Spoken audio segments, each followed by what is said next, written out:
Tras la muerte de Jesús en la cruz, ¿qué fue lo que pasó? Los evangelios como Marcos, Mateo, Lucas y Juan mencionan los hechos que llevaron a la crucifixión de Jesús, su muerte y su resurrección tras pasar los 3 días. En base a estos evangelios se sabe que su crucifixión pudo haber durado aproximadamente 6 horas. También se menciona que tras su muerte, Nicodemo junto a José de Arimatea bajaron su cuerpo de la cruz, para luego ser llevado a su sepulcro. Pese a que estos evangelios explican muchos eventos ocurridos en la vida de Jesús, no muestran el periodo posterior a su muerte y previo a su resurrección. Por ello, las explicaciones sobre su descenso a los infiernos está más arraigada en las interpretaciones teológicas que en narrativas bíblicas explícitas.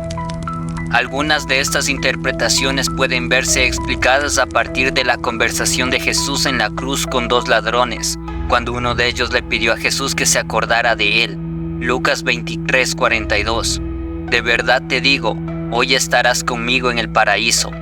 Implica que tras su muerte, Jesús fue al paraíso o cielo, pero previo a esto se menciona que descendió a los infiernos, y para entender de mejor manera el por qué Jesús descendió, es necesario entender primero el significado de infierno.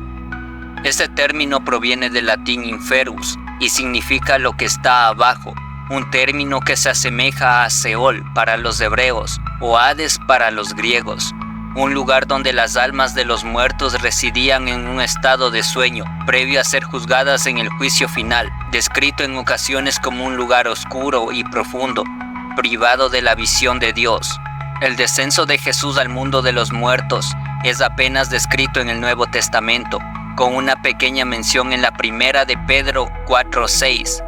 Por esto, se predica el Evangelio a los muertos, para que sean juzgados en la carne según los hombres, pero vivan en el Espíritu según la voluntad de Dios, dando a entender que las buenas nuevas fueron anunciadas a los muertos, y por ello Jesús descendió al lugar donde los muertos descansan. También es mencionado en Efesios 4:9-10.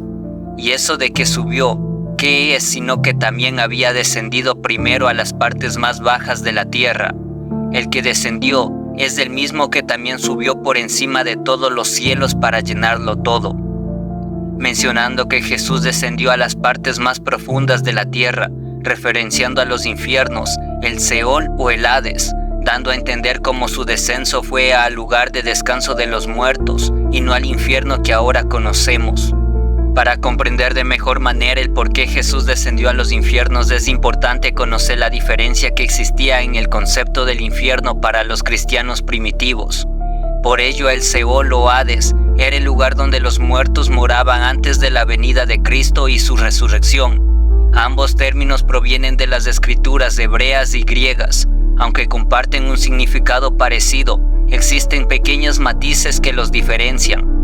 Ambos hacen referencia al lugar donde los muertos permanecían, concebido como un lugar de sombras y oscuridad, donde las almas de los muertos permanecían sin distinción alguna, tanto justos como pecadores. Este concepto se encuentra en citas bíblicas como Salmo 88, 4-6. Soy contado con los que descienden a la fosa, soy como hombre sin fuerzas, libre entre los muertos, como los muertos que yacen en el sepulcro, de quienes ya no te acuerdas y que han sido apartados de tu mano. Me has puesto en la fosa más profunda, en tinieblas, en lugares profundos. Y el libro de Job 14:13. Oh, quien me diera que me escondieses en el Seol, que me encubrieses hasta apaciguarse tu ira, que me pusieses plazo y de mí te acordaras. Por otra parte, en la cultura griega, el Hades era el lugar donde las almas de los muertos se dirigían tras su muerte. Además, era regido por el dios del mismo nombre.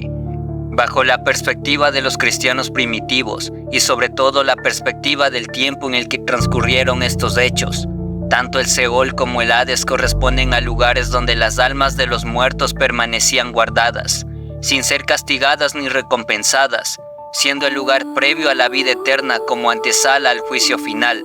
Aunque no se explica en la Biblia, se puede mencionar que el Seol tenía 2 secciones diferenciadas. En la parte más profunda se encontraban aquellos que murieron alejados del camino del Señor y sin cumplir los mandamientos. Pero en la parte superior, llamado el seno de Abraham, se encontraban aquellas almas que en vida fueron justos, respetando la ley de Moisés y vivieron esperando la llegada del Mesías profetizado. Y es precisamente a estas almas santas quienes esperaban a su libertador, a quienes Jesús les habló y los liberó cuando descendió a los infiernos. Jesús no descendió a los infiernos a liberar a los pecadores ni a destruir aquellos males que allí existían, sino que bajó a liberar a aquellas almas justas que lo habían precedido, almas que durante su vida estuvieron esperando la llegada de su Salvador, demostrando su infinita misericordia y su poder sobre la vida y la muerte, dando el mensaje de salvación para todos, incluso para aquellos que vivieron antes de su llegada terrenal, y también muestra el cumplimiento de las promesas de salvación profetizadas desde tiempos antiguos, no solo anunciando las buenas nuevas a las almas justas, sino demostrando su poder sobre la muerte. Durante este momento de liberación, se dice que Jesús liberó a Adán, Eva, Abraham, Moisés y todas las personas buenas que estaban antes que él.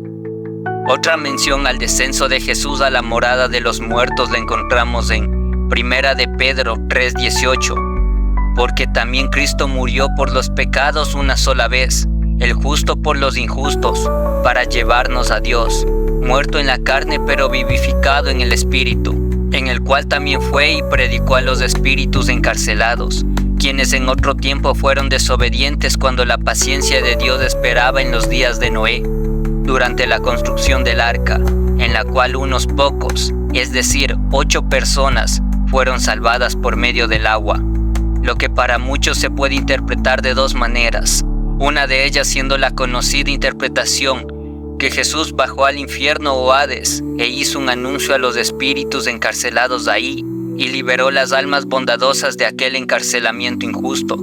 Pero también es interesante esta parte porque no especifica si fueron espíritus, humanos, demoníacos o ángeles caídos, pero un punto aún más interesante es que menciona a espíritus encarcelados del tiempo de Noé, es decir, espíritus antiguos previos al diluvio, lo que a muchos lleva a pensar que el anuncio de Jesús fue hecho para aquellos ángeles caídos que desobedecieron a Dios y se rebelaron junto a Lucifer, cambiando por completo la perspectiva de que el anuncio realizado por Jesús fuese un mensaje de redención y salvación.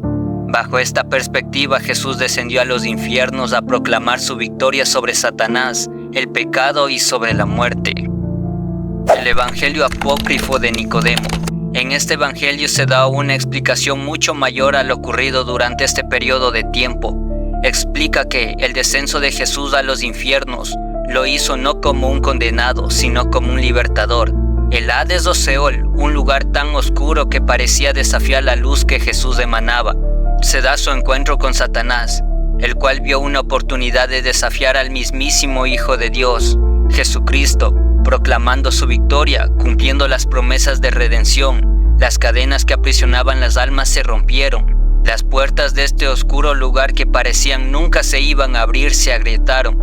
La resurrección de Jesús al tercer día no solo trajo vida al cuerpo mortal, sino también esperanza a las almas perdidas, almas justas que estaban penando.